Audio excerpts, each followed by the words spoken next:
నీ ప్రేమ కోసం ఎంతమందినైనా బలి తీసుకునే రాక్షసువి నువ్వు.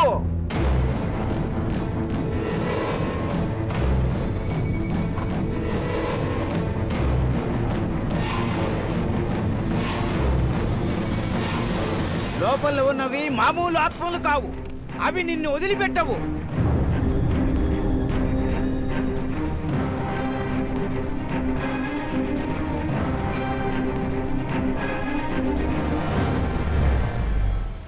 ముఖ్యంగా నీ పాప సిరి చాలా డేంజర్ లో ఉంది.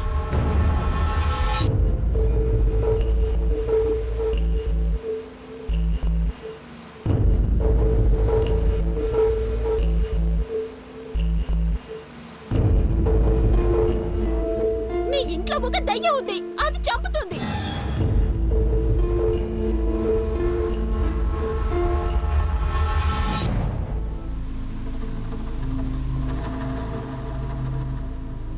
అంజలి, అసలు ఏం జరుగుతోందండి? ఒక్కడు చెప్తే సరే పిచ్చోడు ఏదో వాగుతున్నాడు అని అనుకోవచ్చు. వెంటనే ఇద్దరు ఒకే టాపిక్ గురించి మాట్లాడడం ఏంటి? పైగా ఇద్దరు మన ఫ్యామిలీకి సంబంధం లేని వాళ్ళు, నా గురించి ఏమీ తెలియని వాళ్ళు, ఇద్దరు ఒకే రోజు ఒకే విషయం మాట్లాడడం ఏంటి? నిషా గురించి తెలుసు కూడా అలా మాట్లాడతావేంటి? తను ఈ ఇంటి కోసమే డ్రామా ఆడుతుంది. అయినా ఇన్నాళ్ళు తన మాటల్ని నమ్మని నువ్వు ఇప్పుడు ఎందుకంత సడన్ గా నమ్ముతున్నావు? పరిస్థితుల్ని బట్టి నమ్మాల్సి వస్తుంది. నాకు తెలియకుండానే ఒక కుటుంబాన్ని ఎలా నాశనం చేయగలను? నాకు తెలియకుండానే అంతమంది చావులకి ఎలా కారణం అవ్వగలను? ఆ పిచ్చివాడి మాటల్ని సీరియస్ గా తీసుకుంటున్నావేంటి నువ్వు? వాడు పిచ్చివాడవ్వచ్చు, కానీ వాడి మాటలు నిజమనిపిస్తున్నాయి. ఒకవేళ నిషా చెప్పినట్టు ఈ ఇంట్లో దయ్యం ఉందా? దయ్యం ఏంటి మమ్మీ?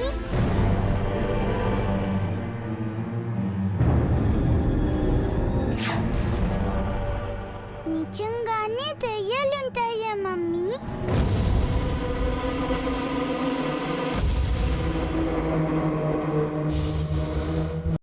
అమ్మా, అలాంటి వాళ్ళది నిజమైన ప్రేమ కాదు, అది వ్యామోహం. ఎగ్జాక్ట్లీ చిన్నత్త, నిజంగా ప్రేమించుకున్న వాళ్ళు అలా చేయరు. ఎంత మనసు విరిగిపోతే కన్న కూతుర్ని పట్టుకొని మా దృష్టిలో చచ్చిపోయా ఉంటుందా తల్లి? అది సరే అమ్మా, తన కూతురుతో తన మాట అనేటప్పుడు ఆమె మాటల్లో వ్యథ, కళ్ళల్లో బాధ గమనించావమ్మా? పెద్దబాబుకు బర్త్డే విషెస్ చెప్పు కూడా వెళ్ళాం కదా. ఊరికే ఎలా కాలిపోతుంది? మంట పెడితేనో పడితేనో తగలబడుతుంది.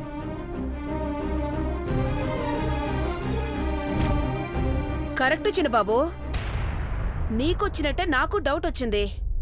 పార్వతే షర్టును తగలబెట్టిందనుకుంటా.